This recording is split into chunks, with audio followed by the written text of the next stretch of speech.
एक दफा जाकर उस एलिफ की गर्दन पर वो टैटू तो देखो।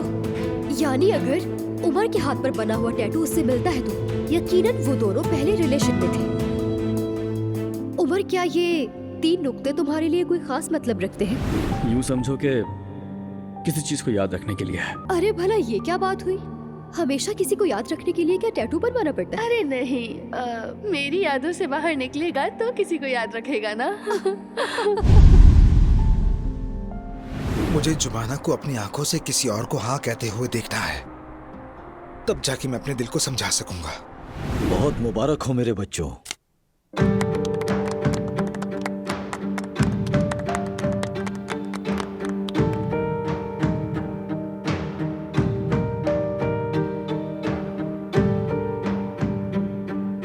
मेरा दिल निकाल दे भाई, मेरा दिल निकाल दे ताकि मैं भी बच जाऊं प्लीज। अच्छा ठीक है, खुद पर काबू रखो। क्या हो गया? इधर आओ मेरे पास।